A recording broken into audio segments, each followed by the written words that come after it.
I think that this might be the first time we've done a story in this group. Hi, Joe. There. Uh, and it might just be fun again we've done some introductions before people got on, but as we get on just now before we start, let's just say the state we're in because I just think it helps to know at least that much about one another. We have each other's names, but can't really do a lot of introducing ourselves. Hi, Karen. So oh, let's see. Karen, what, tell us what state are you in? Let's see. Can you hear me now? Yes. Right now I'm in California, All right. but All I'm from right. Ohio. I thought so. Yeah. Joe, where are you? Wisconsin. Wisconsin. Karen Brannon. I'm in Washington, D.C.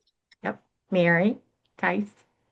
I'm in Evanston, Illinois, right next to Chicago. Yep. Sarah Kibble. I'm in Ontario, Canada. Okay. All Mm, right. mm. Dawn. I am in Indiana. And Linda. Florida, Tallahassee. And Pam. Lancaster, Pennsylvania. And Marla. Michigan. Catherine. Ohio, but I'm from California. Doesn't count. You're in Ohio. Ophelia. Harrisburg, Ohio. Ohio. And I'm in Indiana. I had planned to be at Apple Farm this week for my annual winter week of retreat, and I didn't make it yesterday between the storms here and the storms there, and it's really too late. There, it's too icy and it's too ice for me to go, so I'm retreating at home. But I really hoped to be there.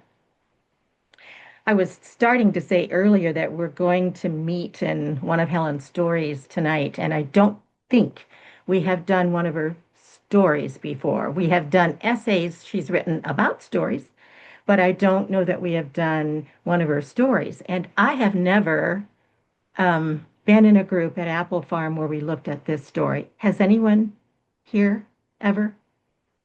And I think I started to say I checked with George. Oh, Mary.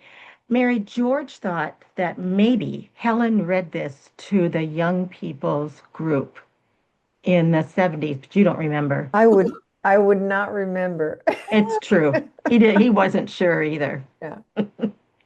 So it's a little, so then I'd say that, it's new for all of us. We've never had opportunity to talk about it with one another.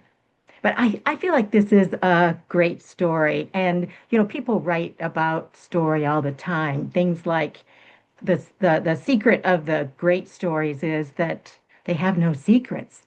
They're the ones that we've heard and we want to hear them again, and the ones that we can inhabit comfortably. We know how they end and we listen like we don't. And that's part of their mystery and their magic. In the introduction of her book, the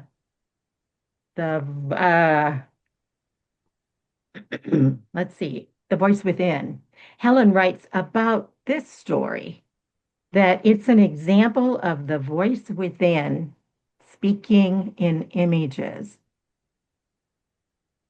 The voice within, she goes on to say, speaks to us from the unconscious.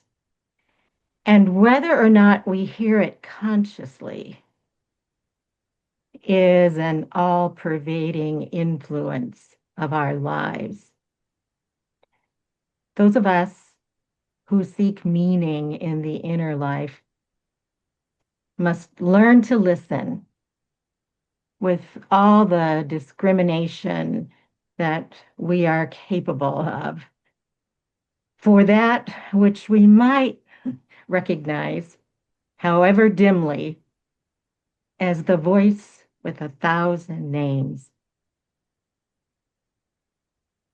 It comes from the ground of our being, in a unique way to each of us. An intuition of the oneness of life, and it can speak through word or image.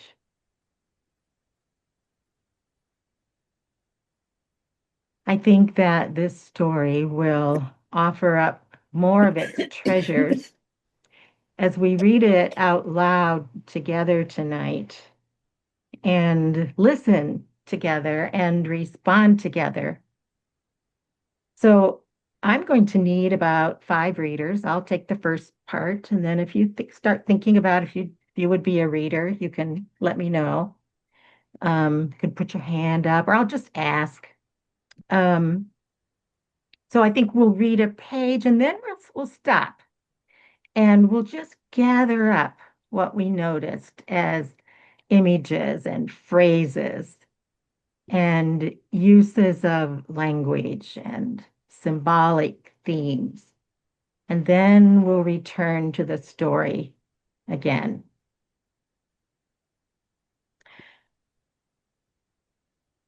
And I think that it's going to be easiest if each reader reads about a page, but we'll always stop at the end of a full paragraph. So we'll just work this out. Salmon Fisher Boy. He was known to the few who lived on the mountain as Salmon Fisher Boy. He had no other name. He lived with the old grandmother in the woods and wandered free and happy through the days, returning in the evening to the old woman's fireside to eat freshly baked bread with the rich soup from her big round pot hanging over the flames. On most days, he could be seen lying flat on his stomach on the bank of the small river that ran through the woods at a place in a small hidden valley where the rocks contained a deep, clear pool of the flowing river water. He would lie gazing into the pool, very still, and often he would gently plunge his arm down through the water, reaching out to the dark shape of the old fish that lay at the base of the rock. Little fishes flicked past his arm, unafraid and indifferent, but he paid no heed to them. The great salmon that lived in the pool, gliding, sliding through the clear water, dark with a glint of silver where the sun struck down at midday. This was his concern. Sometimes when the boy was still enough, quiet enough, old fish, wise fish would, with a slight, powerful movement of his fins, rise swiftly through the water and briefly touch the boy's fingers with his head before turning in a perfection of grace to pour his great length down again to the bottom, where he lay again a dark shadow beside the dark rock, swaying with the gentle movement of the water. When this happened, Salmon Fisher Boy knew perfect content. Old fish, wise fish had spoken to him, and he had heard, though the speech had no words. And as he happily ran back through the wood, he felt, could he have spoken it, that old fish, wise fish, went with him in the clear air, and that yet together they were gliding, sliding through the dark water of the pool, and that nothing could break the joy of this secret. What are we hearing seeing, noticing? Magic, contentment. Hmm. It just occurred to me that when the fish comes up out of the water, that could be a dream. And he goes back down. Like the call of the unconscious. It seems like she does a beautiful, she beautifully sets up the story with these images of the fish and the relationship between the fish and the boy. And also the role of the grandmother with her round pot full of soup. Um, I've always, I listen to this. I have this on audio in Helen's voice, and it's just such a beautiful opening to the story.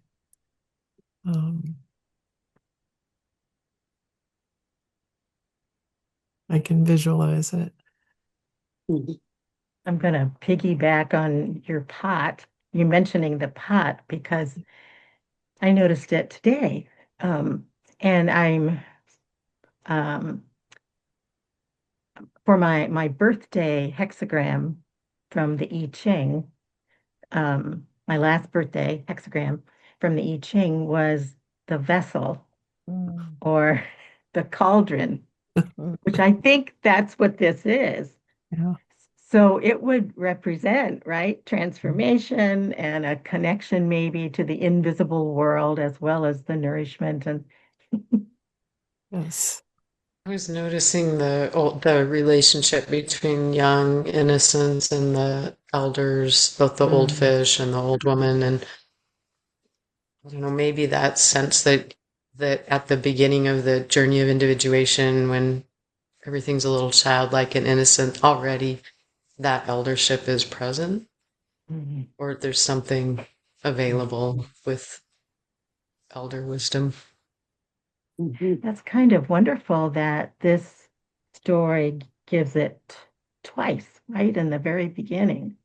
Yeah, sort of jumping ahead, I think there's reference to the relationship between Old Fish and the grandmother. And I don't know, it loops around so beautifully. Mm. It makes me wonder, um, in this world, how we can do that. How we can be quiet enough to allow that connection.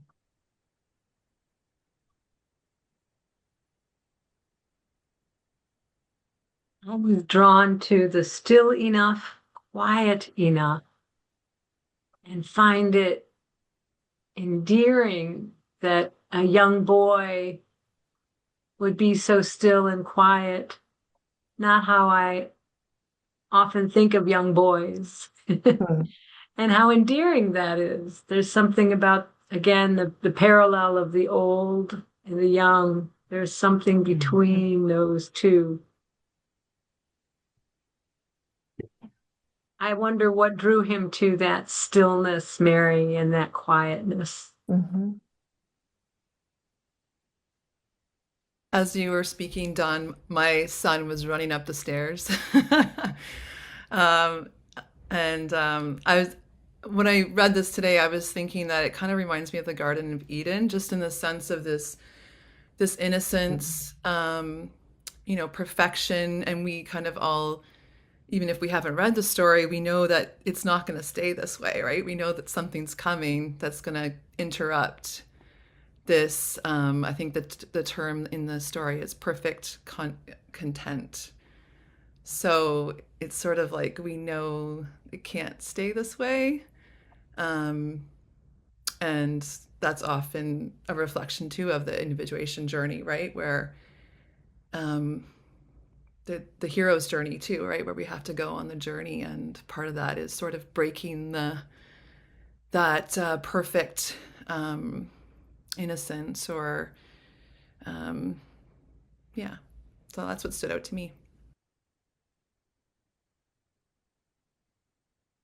I like the phrase perfection of grace. Hmm. So can we move on to the next? Anything else here? So who would read? I'm thinking pick up at the bottom of 218 and finish the second paragraph on the next page, probably. Dawn. Thank you. On such a day in the autumn of the year, the boy had been lying still and happy for a long time beside the pool. It was time to go when something compelled him to strip off his shirt and plunge both his arms to the shoulders down into the water. Then suddenly, to his astonishment and joy, he saw the great fish rising. He came higher than ever before to the level of the boy's elbows, and then swam slowly in a figure of 8 between and around his arms. The boy did not move as the fish swam free into the center of the pool, and then leaped out of the water in a great arc of silver, touched by gold by the setting sun, and plunged down again to disappear completely under the rock. Now he rose and, in a daze of wonder and happiness, turned homewards. Soon he was running with eager thoughts of supper and the long evening ahead with the old grandmother, when they would sit together by the fire and she would tell him stories of the birds and beasts and fishes, and most fascinating of all, of the ways of the salmon and of their journey to and from the great sea. He had never spoken of old fish, wise fish, but somehow he was sure that she knew him too. He was one of those few who had stayed long in the sea, and bringing its stored wisdom with him, had now come up the river to the pool and would not return. This evening, as the boy came to the open door of the cottage, he stood still and felt the brush of fear. The sound of a man's voice came to him from inside, and instinctively, though he heard no words, he knew that the man was talking about him. Slowly the boy moved forward through the doorway. "Here you are, boy," said the voice. It was a kind voice, yet somehow stern and cold in the boy's ears. "I have come to take you away now to school, for you are no longer a child, and it is time for you to learn many things and to see the great world and meet the people in it, so that you may grow to be a man of learning and be able to do some worthy work and earn your bread." How about you just take the next paragraph yet? It kind of finishes this. Would you? Slowly the boy raised his head and looked the man in the eyes. "Yes," he whispered. It was as though he had always known that some day this must come. "Good boy," said the man. "Now what is your name?" "My name is Salmon Fisher," he stuttered. He had never spoken this name, the only name he knew before, and it now sounded all wrong, whereas unspoken it had seemed to fit him like a glove. But the man interrupted. "Oh, yes, Sam Fisher, a good name. Well, Sam, be ready in the morning. I'll come for you early." He bowed to the old grandmother and was gone. Stunned, the boy turned to the old woman. Her usually merry, twinkling eyes were sad, but she came to him and took his hands in hers. "It had to be," she said. "But do not ever forget, dear boy, whatever may come to you, your true, unalterable name. You are the Salmon Fisher Boy. Remember this in your heart as I will remember it in mine, and you will not lose old fish, wise fish, who I know as I look at you has laid upon you this day the sign of the wisdom of the fish. Now go to bed and sleep, and tomorrow go to meet the new without fear. It feels very talkative, this section, after the quietness of what preceded. Yeah. There is determination, there is forthrightness of speech, finding voice. I wonder if the fish, because I'm caught up in the magic of that fish swimming and flying through the air and seeing those colors in the sun. And I wonder if that was somehow some kind of blessing because he knew that Sam Fisher was going to leave home. I think that's a really beautiful thought. What I was curious about was that line that describes the man. It was a kind voice, but somewhat stern and cold in the boy's ears, because it has this like juxtaposition between kind but also stern and cold. And so that got me thinking about um, this idea of something that I don't know, it's hard to explain, but this idea that something that when there's when you're on the edge of new growth, there's all those things kind of mixed in, you know, like there needs to be a kindness towards yourself because you need to accept something about yourself that needs to grow and evolve. But there's also kind of a cutting aspect to that, which needs to be firm, I guess. So, and maybe that's the masculine and feminine, I don't know. Um, but that line really stood out to me as, you know, like he's not, is he a mean person? Is he a, you know, it just seems like a necessary character to come along with these contrasting vibes, I guess. That same line stood out to me in how one person can say something and how it is received by the other person can be totally and completely different. You know, what we hear and what is said, sometimes in the translation, it becomes two different things. I think we're getting a clue here that his life is about to change in a really big way. And a necessary change.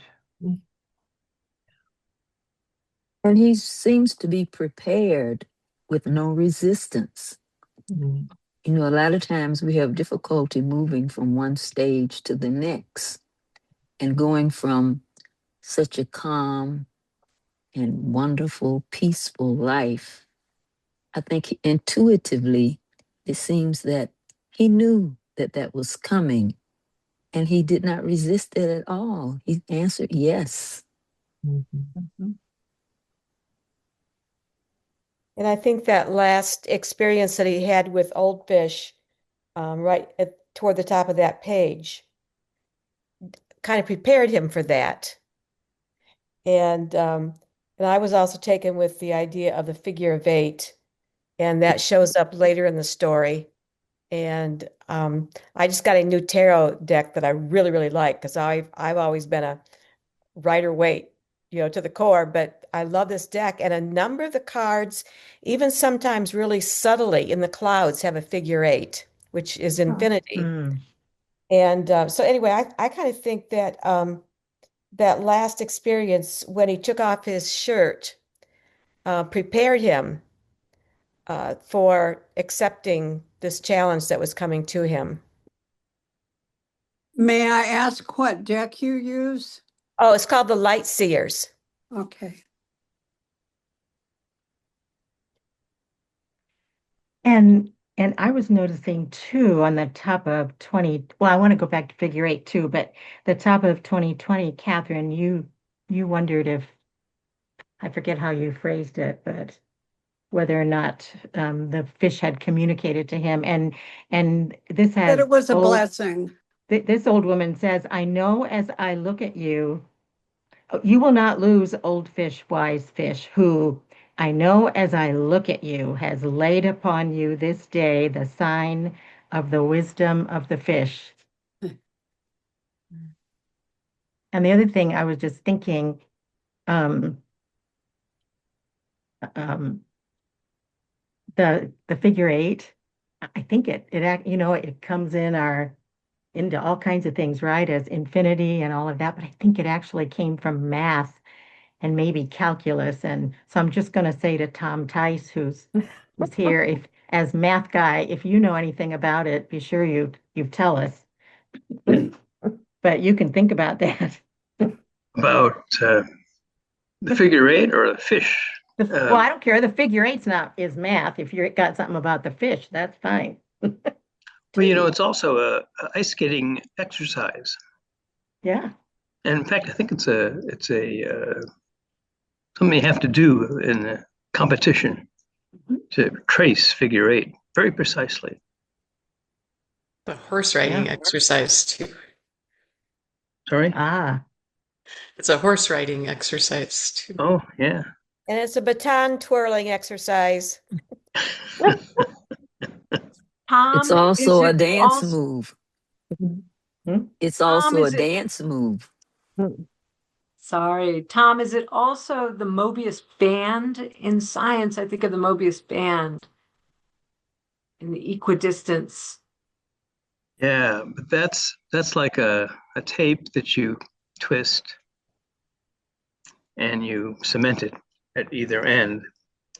So it's always exposing a new surface every time it goes around the cycle. It's it's a thing of renewal, I think. Yes. Yeah.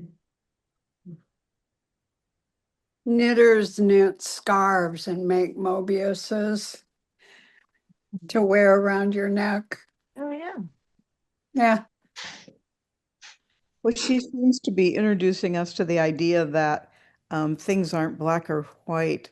I mean, because I want to look at this story and say, oh, it's bad that he's being taken away from this peaceful place, and yet hinting that, oh, there's something new and go meet it without fear. And then I think we have to draw on our indigenous painful history of people coming and taking these children from their homes to take them to school in US and Canada and more places, which is a more extreme version, I think, of this.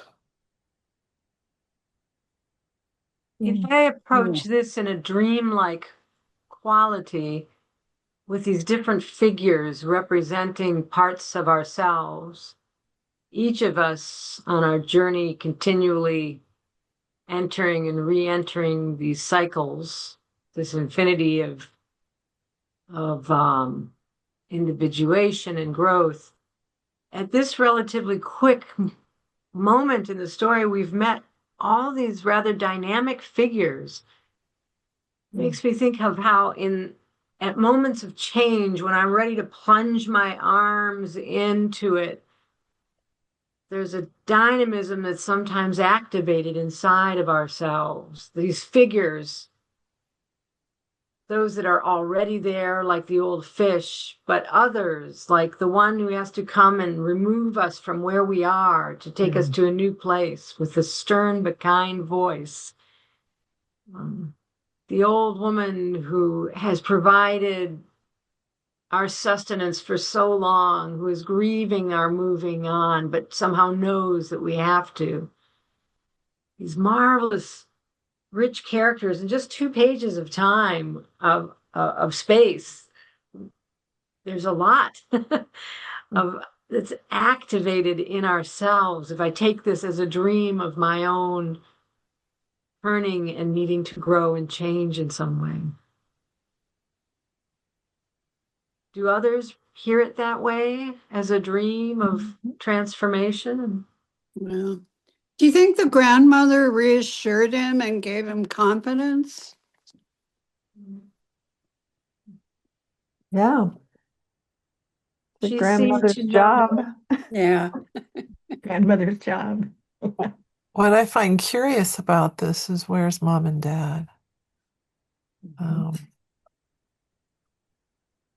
Not there at all. Mm. I mean, parental figures show up later, but Wonder if that has anything to do with the kind of the individuation theme of of separating from mom and dad or being orphaned or needing to hate one's mom or dad in a kind of in that kind of shocking biblical way. Other people probably know more about that than I do. I think they would just complicate the story. Yeah. Mm-hmm. Yeah. Yeah.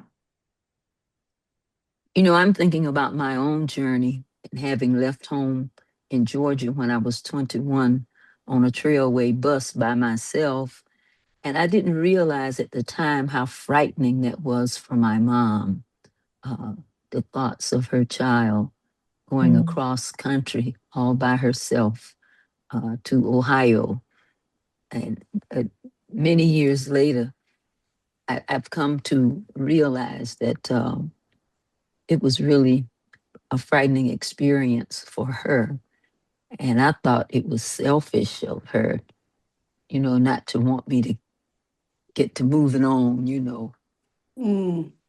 But I think of the grandmother, you know, she knew he had to move on, but it was a sadness that he's going off to a place that he's not used to, don't know anything about, because he was comfortable there, you know, in the quietness of being with his grandmother and the fish. And now here he's going out into a new world. Of course, she was sad.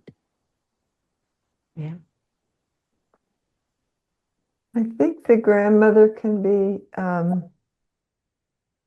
more of an archetypal figure to the grandchildren. It's like we have the hearth and we invite them to come to it. We're not responsible, but we're there for them. And that's what I'm thinking. That's what it reminds me of. I like that. And immediately the man gave him a new name, but his grandmother reminded him to not forget his original name. I think There's a lot of name changing in this story, back and forth and around. I was thinking when I read it earlier today how I've had just a few students through the years who have transitioned in gender and have changed their name or are considering transitioning in some way and change names, or are going through another kind of internal transformation change and are changing their name. And what a significant thing that is, and how often, sometimes, if I know them for a few years, sometimes they'll go to yet another name or return to the original name. And this matter of naming, who gets to name? Do we name ourselves? Do other people name us? I find that really intriguing and important. It's such an identity piece, our name. I remember the first time I had a friend change his name from just his middle name back to his first name. I couldn't bear it. It was like, you know, I had gotten used to something and I couldn't, the shifting was really, really hard. That was my first experience. well, the experience that I have is that when I arrived in Ohio to get a job here, I had to have a birth certificate. And when I went back home and went to the probate court to get my birth certificate, I was told that there was no such person. And it's like, yes, there is. Here I am standing in front of you right here. And my mom goes, "Oh, yeah, by the way, the name that I had carried that my mother had given me was not the name on my birth certificate." So, and because my high school diploma and all of my official documents had the name that I had carried, I had to have my name changed in the probate court in 1969. Oh, jeez. So I made my last name. I made the last name on my birth certificate. I took that as my middle name. So it was I was born Ophelia Jordan, but I had carried Ophelia Scheider. So I just changed my name, changed the birth certificate to Ophelia Jordan Scheider. It's a different experience There it because is, a real life. there's a lot in the naming because there my high school diploma has the name, Scheider, and my college degree had the name Scheider. And I thought all of my life up to that point that was my name. What a surprise. Yeah. So who would read next and take us a little further into the story?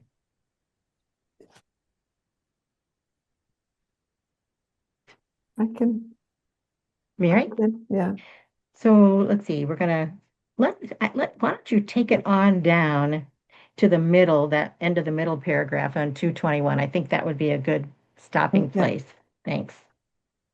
The journey to the south was long, and the boy's spirits rose as he eagerly absorbed the sights and sounds that were so new to him. His companion was gentle and told him many stories of the countryside and of the cities through which the train passed. Arrived at the school, the boy suffered much at first from homesickness and the strange confined life. But his longing to learn was strong, and some of his classes were good, which his growing mind happily absorbed. So the time passed, and his memories of the old life began to fade. Yet he remained always, in some way that he did not understand, an alien among his fellows. The other children liked him. He joined in their games and their interests, but from everything in the school life, a part of him remained aloof. Perhaps the others felt this, for he was never teased or bullied.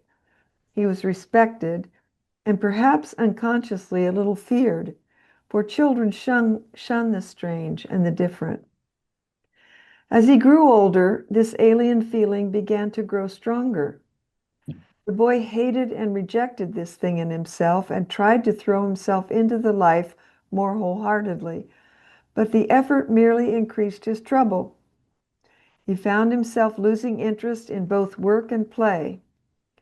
Worst of all, the teachers, whom he most respected, alarmed at his listlessness, began to press him, to reproach him, to urge him to greater effort, holding out to him pictures of the future, of worldly and intellectual success, which, they said, he had the ability to achieve. He was bewildered, not understanding why he could not respond, and sank into a sullen hopelessness. One day, he lay out on the playing fields alone, lethargic and without hope. Suddenly, he heard a woman's voice. He looked up and saw a stranger on whose face was a deep concern. "What is the matter with you?" she asked. "Do you need a holiday? I'll ask if you may come away from a while and stay with me." Then he heard another voice answer. It was an older boy whom he knew only slightly, but who alone of all the people at the school had often looked at him as though he understood. This boy spoke to the woman and said, "A holiday would do him no good at all. He is being badgered here to become something which would kill him." "What does he really want to do?" she asked. "He wants to fish for salmon," replied the tall boy, "though he has almost forgotten it himself." The woman bent down and took the boy's hands, pulling him to his feet. Come with me, she said. We will go to the authorities, and you shall leave this place, and I will take you to those who will teach you to be a fisherman. Do you want me to stop here or one No, more? I think go to the next. Yeah, Okay. one more. And so it came about that the boy traveled north once more. The woman took him to a tiny village where the mountains rose on three sides, and on the fourth side was the sea. Only one small road, too steep for motor traffic, led down to this village, and all their supplies came to the little bay by boat. The woman and the boy came in the evening to a stone-built cottage where lived a tall, strong fisherman with graying hair and his quiet wife. Their children were all grown up and had left the village, and the woman knew they would take the boy in as though he were their own. Fish fresh from the sea was frying in the pan as they walked through the door. The peat fire glowed on the hearth. The fisherman's wife smiled a true welcome. The boy's lethargy dropped from him in that moment, never to return. Tomorrow he would go out and begin to learn the ways of boats, the lore of the nets and the fishing lines, and of winds and tides. He turned radiant to thank the woman who had brought him, but she was gone. I can read. Okay, Or did you want to yeah. stop and Yeah, I talk? want to stop a minute and you take the Sorry. next section. Thank you. It's interesting that, who shows up as our village when we need them. Yeah, for me, it was Jean France, a Jungian analyst out of Fort Wayne. My friend for 24 years, life-changing. She's really a magical figure in the story. She sees him. And she also knows where to take him. And the schoolmate of his who's got such clarity. She listens to him, a boy. I think about how many children get pressed into molds that don't fit for them in the systems that we are schooled in.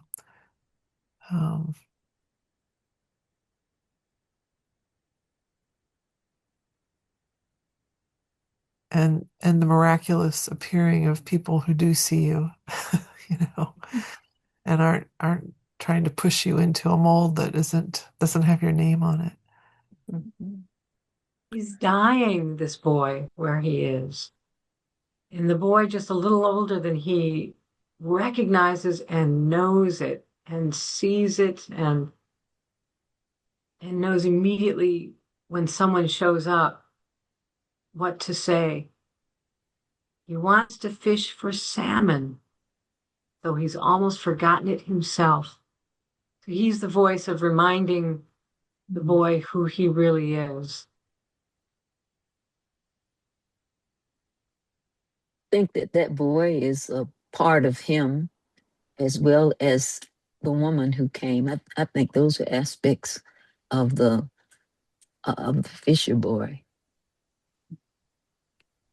I saw that too as the masculine and the feminine, and it's the feminine that pulls him out, and he was able to listen to his higher self, the older boy, and you could see the struggle, and it did stabilize once he got away from what was destroying him, and it would have, and he was rescued, and it was the feminine that birthed him.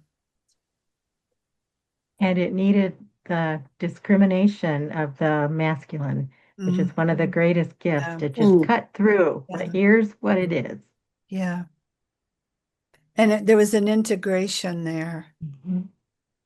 And how, I know personally, we have those voices going on, and who to listen to, what part of self, journaling with the right hand, the left hand, the dominant self, talking in therapy or analysis, uh, allowing our dreams to speak to us.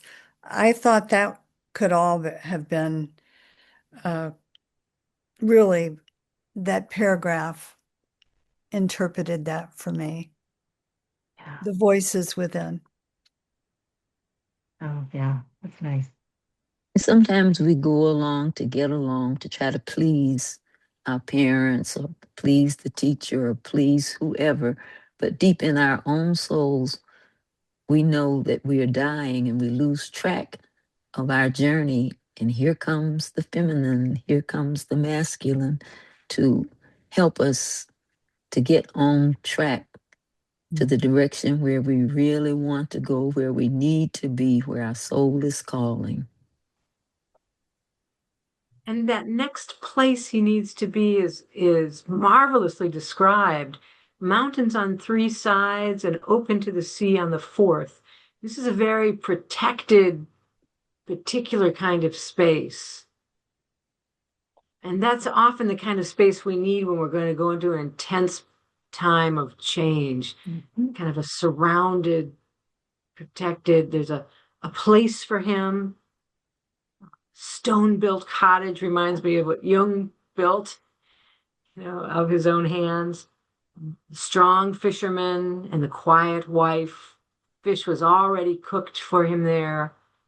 But that place seems so important. We need to have a place to land, even in a temporary, maybe especially in a moment of transformation, in a time of deep change. And this is I see it as, I picture it as a very protected place, very special, open to the ocean, but 3 sides surrounded by mountains. Wow. I think actually it's all the elements are in this paragraph, aren't they? We've got the fire, the wood, the peat fire, somewhere there. We've got the sea, we've got the wind, and the tides, and what am I missing? Earth here. Earth. Well, earth. But the mountains, are sitting on the earth and they're stone. And just like you said, Don, I wouldn't change a thing you said. That was beautiful.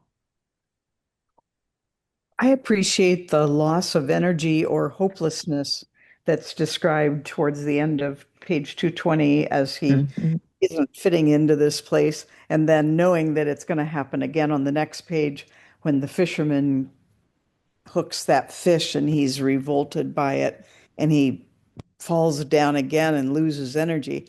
I think if somebody had told me earlier in life that that loss of energy really needs to be listened to, I would have appreciated that very much. A long time to hear that was an important messenger. Hmm. Yeah. He's not with his grandmother anymore, but now he has foster parents, so to speak. Their kids are grown and gone, and they take him in, so he has that family support, that he lost when he left grandmother, and he's in school. Now he's moving back into a family type situation. Yeah. And different than biological parents would have been early in the story. So maybe Catherine, if you want to pick us up in the next part and maybe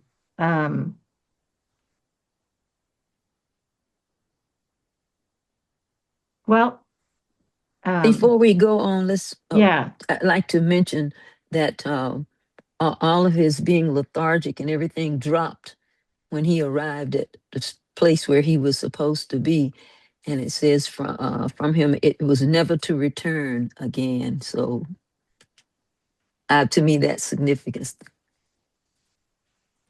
Yeah, I wanted to say one thing about that too. How many times in my career, I remember people saying, "Oh, you just need to take a break. You just need a holiday." And, the older boy said, a holiday won't do him any good at all. And, I knew I needed change, and I just kept keeping on. And then one day I was old and I got to retire. And that has become, I guess, my holiday. but a holiday won't cure certain things. Yeah. That it's a deep heaviness. I Yeah. think that's what, is it Pam or Pamela, of what you were saying? Yeah. I feel like also that theme of aloofness kind of goes with the theme of energy in a certain way. Or I'm not really sure how. They seem to maybe parallel each other. But I wondered what others thought of that continuing aloofness, even when he found his community. Like there's this almost this sense of he lives a kind of monastic life, even when he did find his community, kind of almost a Mm. spiritual aloneness of some sort. And is there a Christian word for that? For like a spiritual aloneness, or that's not monasticism, but something else? No. Interiority, but it's not a Christian word, but Okay. Okay. And hermit, the desert fathers and mothers. Yeah. Um, Mm. Mhm. Mm. and sometimes I guess hermits are the desert fathers and mothers. Well, even I'm thinking Thomas Merton at Gethsemane, where he was pretty much a lone monk, and yet he was kind of amongst other people. Think of it, I there's a Buddhist word called viveka, which is kind uh, of that spiritual aloneness that's always sort of a little bit mm. removed from the world, or sort of this requirement of being just a little bit removed or solitary.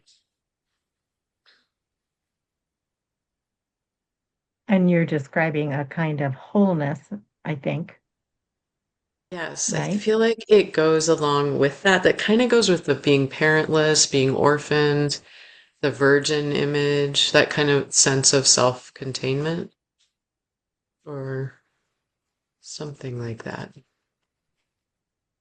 And we go back over to the middle of page 220, where it said he was respected and perhaps unconsciously a little feared, for children shun and the strange and the different.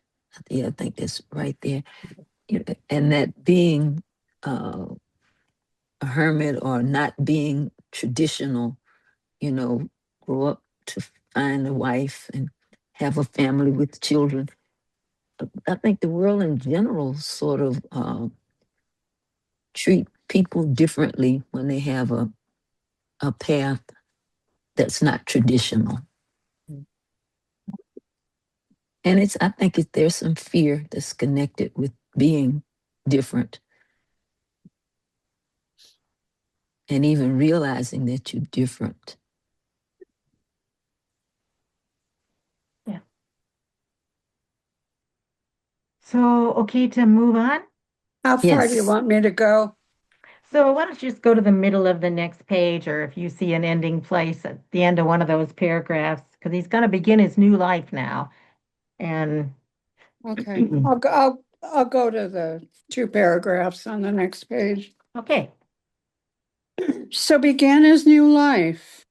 He was eager, fearless, happy, intelligent, and so he learned fast, and his skill was a delight to his foster parents. Years passed, and he was now a tall, strong young fisherman whose fame began to spread up and down the coast of fishermen. For added to his skill, he had, it was said, the most extraordinary luck. Whenever he was out with a trawler, the nets were always full. If he went out alone with a line, he came home with a catch large enough to feed almost the whole of his tiny village. He moved now from his beloved foster home into a small cottage of his own nearby, and all expected him to seek a wife and settle down to family life. Everywhere he had friends, both men and women, but always there remained that strange core of aloofness, and none could say they shared his innermost thoughts. He did not marry, not that he was cold, far from it, and he himself did not know why he felt it impossible. It was as though the sea itself were his beloved, and coming back From a night of encounter with wind and storm or the quiet of calm, dark water under the moon, he was fulfilled. He became known affectionately as Fisher Sam instead of Sam Fisher, and few men begrudged his luck.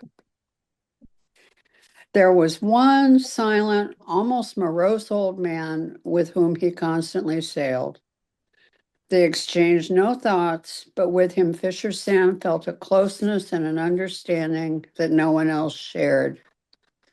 One day, as they sat mending their nets, the old man said, "You have caught every kind of sea fish, Sam, but you've never been up the river with a rod to fish for salmon.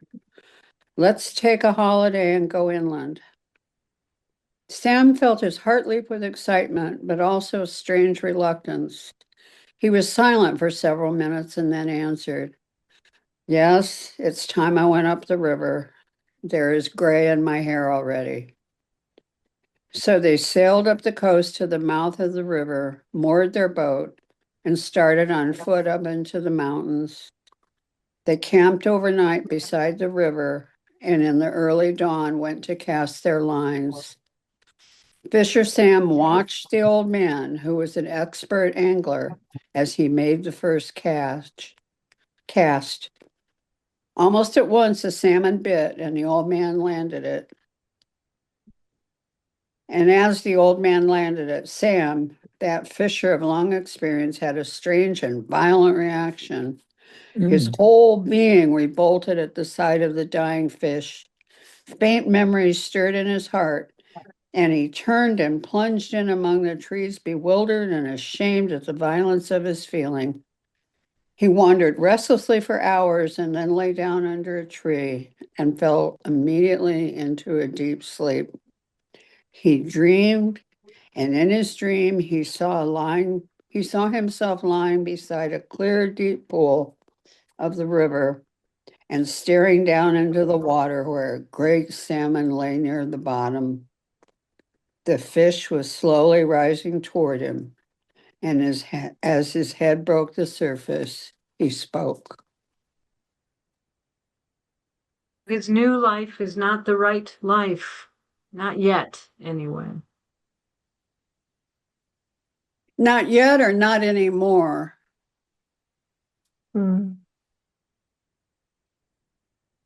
Just leave that as a question. I wonder in this story of the salmon how it is that he got this far without fishing for salmon and what that turning is. So one of my favorite symbol books is Animal Life in Nature, Myth, and Dreams by Elizabeth Caspari. And she talks about the salmon. And she said, she says, if a person were to dream of a salmon, they would become more conscious of the need for a more heroic effort in overcoming inertia in life's tasks. Kind of fits right here. The dreamer may also need to become more aware of responsibilities that are not being performed, especially if she or he is besieged by withdrawal and and apathy as defenses.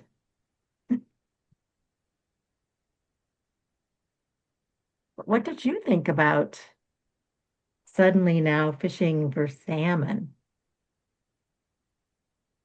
I thought he Well, was catching salmon all along. I didn't realize.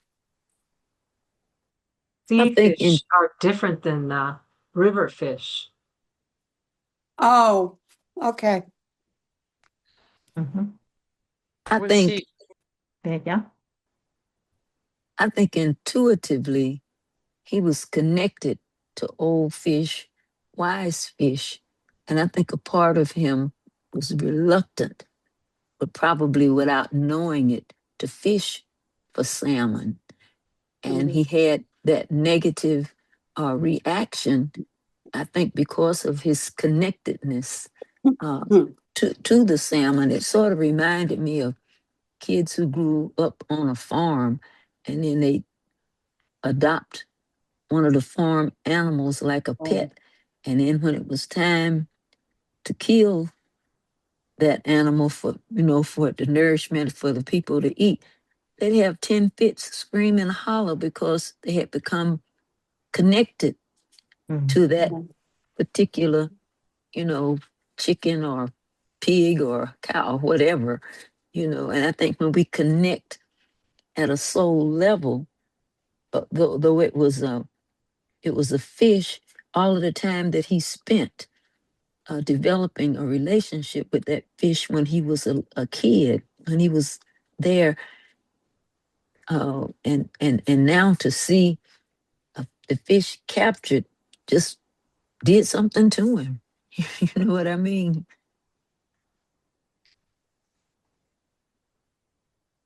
When it said, so yeah, when the old man urges him to catch salmon, it says that his heart leapt with excitement, but also experienced a strange reluctance, like you Mm-hmm. mentioned. And I was like trying to like think about where have I felt that before, that strange reluctance, but also excitement. And for me, it's, do I want to be my full self? Can I be my full self? Because there's this excitement that comes along with that.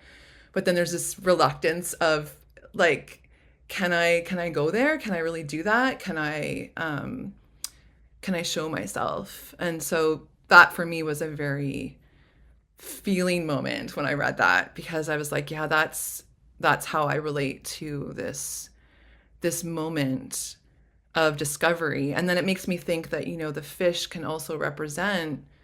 the salmon can also represent the self, the self and the connection to the whole thing, the whole universe. And how when we're young, when we're a child and we haven't yet gone into the world, we have a sense of maybe that in a way.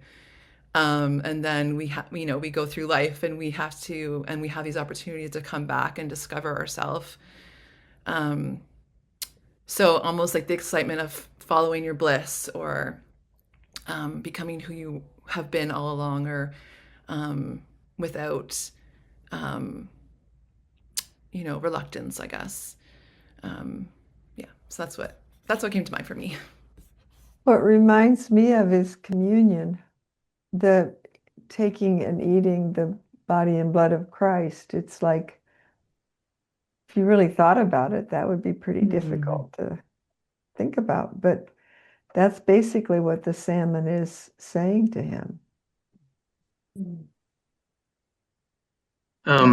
I want you to say more about that, because I feel like I understand on one level, and maybe you don't need to say more, but I just want more. I just the to to me, to Christians, the the body and blood of Christ, are symbols of his body and blood. So we're really partaking of the body of Christ. And so I think this story is about the spiritual, the self, the salmon wants us to partake. And it is scary because it's a, you know, So that just reminds me of what Jung said about, when the ego encounters the self, it's always a defeat. yes, Okay, yeah. that's part of that. Yeah.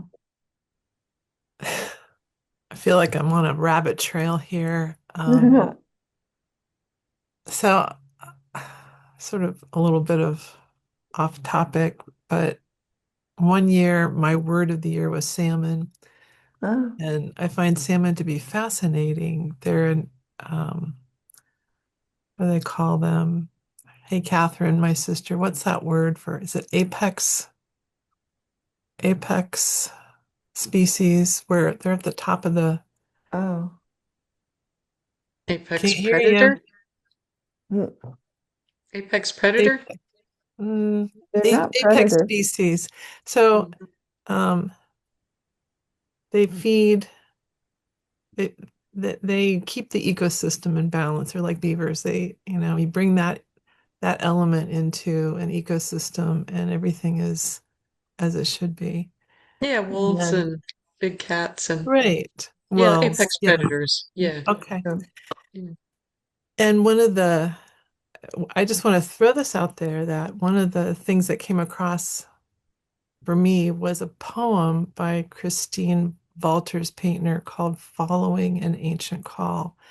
And I just encourage you to look that up because it's a beautiful um, I think it blends beautifully with the story here in terms of what this salmon represents. And there's it talks about the salmon knows when to let the current carry it and when to fight it with all its strength. And if you've ever stood at a river and watched these salmon, make their way back home, it's an amazing journey, and they're doing it to give their life, and they're doing this so that they can spawn, and then their bodies decompose, the nitrogen goes into the forest, the bears take their bodies off and eat the good stuff and leave the rest for the trees, and there's marine nitrogen in trees along these rivers. And so I just love that Helen wrote That's about beautiful. salmon. Yeah, me and too. and how they hold his transformation. So I'm going to stop now. But that's a great poem if you want to look it up. Yeah, It's called good idea. Following an Ancient Call. And it's Okay. so. So before we move on and take us home on the end, I wanted, Tom, I think you were trying to get in here on this section if you still want to. Sure. That's a good segue, actually, Karen. Thank you. Salmon have a very visible life cycle that was obvious to humans from the very beginning when they first started fishing. And the story brings that out in different ways. Um, you know, they spawn upstream and they go downstream to the main place to eat, so on. But they have an unerring way to find their way back to their original birthplace. And this has been repeated over and over again, from oceans to freshwater rivers, from the Great Lakes. They don't even need salt water. And they just figure it out. It's imprinted on them. Mm-hmm. And I think the symbol of the figure eight with the Fisher guy is an early teaching, a teachable moment for the boy that this is your future. This is what you should aim for. I'm just a simple fish. I come from way below and I come up and I see you and then I go back down again. And when he's an adult, the same thing happens again. I think this is the renewal of life. That salmon's not the only fish to do this. There are other ones that have similar kinds of cycles, but I think to humans, it's the most obvious, the most visible that they encounter. That's what I wanted to say, Joanne. Thank you. I think that fit really well with what Catherine just said there too. Joanne, may I add something before we move on? Okay. Yeah, sure. Okay, so back on 221, the bottom paragraph, I just got this strange feeling about this guy almost being too unique for me to even identify with. It's like almost even a Jesus character because it talks about his fantastic skill and his extraordinary luck, and that his nets were always full and the catch was large enough to fill almost the whole of his tiny village.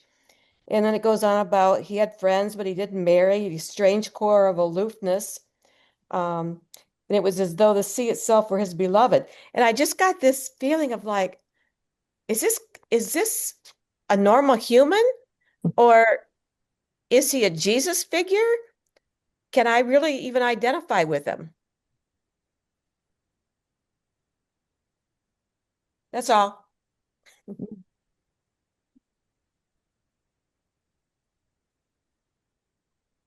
Oh, and even the thing about feeling like an alien, it's like not quite human, not quite really a part of the group. So I wonder if we finish the story. We're running a little late. If you need to leave, I understand. But if we finish the story and just, as with that comment, taking us in there. And I think, Pam, are you ready to read the last part? I mean, I think we should read. I'd like us to read it to finish it. Did we end with "There is gray in my hair" already, or the next paragraph? I think we're on 222, the last paragraph. I am old fish, wise fish. Am I right? I think that's where we. Yes. Yeah. "I am old fish, wise fish," he said. "You have forgotten me in your head, but never in your heart and soul. Years ago, I or my grandfather, no matter, Here. set upon you the sign of the fish. And one day when you are old, you will come back to this pool, but you still have work to do. Do not hesitate to cast your line and catch the salmon. Men need fish to eat, need it desperately. They are surfeited with the red meat of animals. Food from the rivers, food from the sea, this is the nourishment their souls crave. And most of all, they need salmon, for we are kings among fishes. Do you not know that what men call your luck is no such thing? You carry the sign of the fish, and all our kind will offer themselves to your net or your line, for you fish for love, not for greed. You were the Salmon Fisher Boy. Sam woke and lay very still. His lifelong feeling that part of himself was shut away had disappeared. All things fell into place with an intensity of meaning that flooded his whole being. He rose and saw that it was evening. Beside the river, the old man had returned to fish again, and Sam now joined him quietly and spoke. "We will go home now," he said. "I am going to move from the sea and live up here beside the river to catch salmon for the villages." The old man asked no questions, simply nodded in understanding. Sam knew now that he too had been marked with the sign of the fish. And so for many years, more years, Sam lived beside the river, and people far and wide ate of the salmon he caught. There came a day in his old age when he knew it was time to leave, to fish no more. He packed his few necessities in a bundle, walked out of his house, leaving behind his beloved rods, and set off upriver. For 3 days he climbed higher into the mountains, led by an instinct that he trusted but could not explain. On the third day, he stood on a flat rock and looked down on the pool of his dream. And not only of his dream, he now knew. Memory flooded back. The little boy, Salmon Fisher Boy, lying there on the rock with his arms in the water, and old fish, wise fish, swimming around them in the figure of 8. He saw too his grandmother in her cottage, and turning, he strode unerringly along the path through the forest and stopped. A very thin but clear, calm voice called to him, "Come in, Salmon Fisher Boy. I have been waiting for you." He entered, and there lay old grandmother on her bed, very old now, frail, almost transparent, but with the same twinkle in her eyes and a peace surrounding her that soothed all unrest. "Now I can go, dear boy," she said. This is your home, and here you will live, not fishing anymore, but passing on to those few who will come to you the wisdom of the fish. He knelt beside her and took her hand as she closed her eyes. So they stayed as the sun sank slowly, and when the fisherman rose to light the lamp, he saw that she had quietly died. He covered her gently and stood in the doorway, his eyes on the crescent moon in the fading glow of the sunset.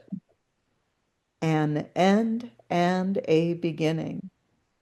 He had come home.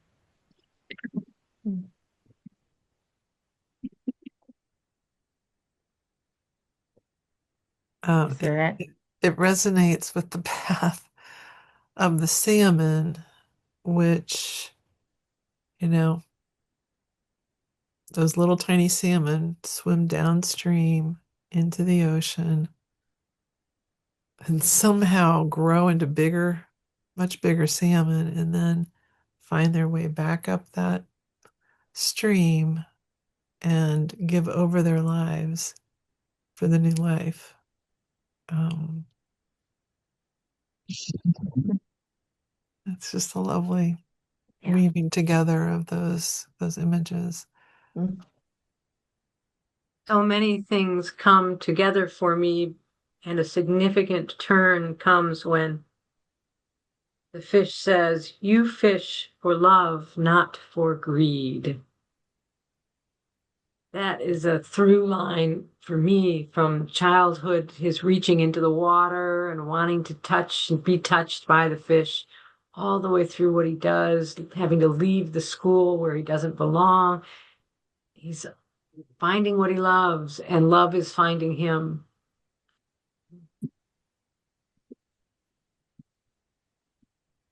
And I think that his love transcend the family, but was all inclusive of the village. He didn't limit his life to marrying and having a family, but he provided fish for the whole village, and love and not greed. He wasn't doing it for money or, but it's his calling in life. And I, as I said earlier, that people who are different like that, they're shunned because we expect people to fall in line and be like everybody else. But he was unhappy until he recognized his own calling, which was a divine calling to the world, pretty much, rather than just as an individual life. And I love that too, for love and not for greed. And instinctually, as he moved uh, on in towards the end of his life, he heard the "Come in, Salmon Fisher Boy. I have been waiting for you." And then he was, not to fish anymore, but now people will come for the wisdom of the fish, an end and a beginning. He went full circle. Would you say it's an allegory for the individuation process? 100%. Okay, thank you. I think it tells us that in that last sentence too. He had come home. An end and a beginning. He had come home. Does He had, it, yeah, just he had integrated the wise old woman. He now she could move on.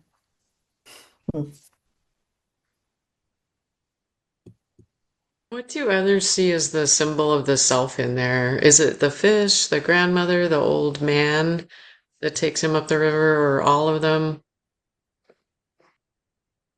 Fish, old man, old fish, wise fish. Is that what you think? Yeah. Yeah. Well, I just really love the grandmother too. She just held on till he could make his full circle full enough for her. Well, and even the older boy who looked at him as though he understood Yeah. and knew what he needed. And spoke up. Yeah. Maybe they were all emissaries of the self. Yeah. It's these integrations, the integration of all of these elements that are get my attention. I'm really hearing the call to, when it says that men overdo it with the red meat of animals. I had to look up the word surfeited. I don't know how to say that, or I had to look it up. But I was thinking about, it feels like such a calling, like to have a relationship with the unconscious. If the sea is the beloved, for him it was this deep relationship with the unconscious, and the calling for what I'm reading is like the calling to help others have that relationship with the unconscious as well. So that's what I'm hearing in that one paragraph. And I love how people, a few will come to you. And Helen M. Luke talks in other places about people who get a piece of truth and don't integrate it and then carry it out to the public, and everybody gets all excited, and unintegrated calls to unintegrated. It's big kerfluffle. Whereas, the integrated, all those pieces being integrated, and then he's in this kind of hidden place, but people will find him. Well, I could just go on and on about how much I love that. So. And I think there's a comparison there to salmon and red meat of salmon being very healthy as far as the omega fatty acids, helping with inflammation throughout the whole body, whereas other types of meat kind of is not quite as healthy for us as the salmon. Well, thank you. This was such a rich help me entering into this story fully and all around it and in it. Thank you for facilitating it while on retreat. Yeah.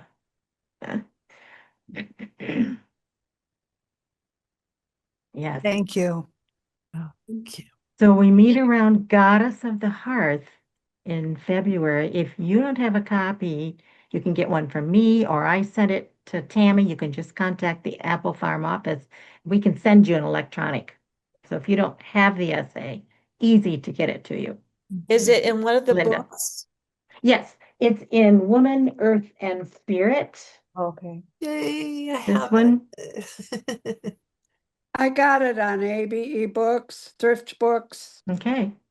And there's an old, it used to be called Fire and the Cow, but it's now, so if you have an old blue book from Apple Farm, it might be called that, but it's Goddess of the Hearth. Okay. Thank you so Okay. much. Thank Yes. you. Good night. Yes. Good night. Thank you. Thank you.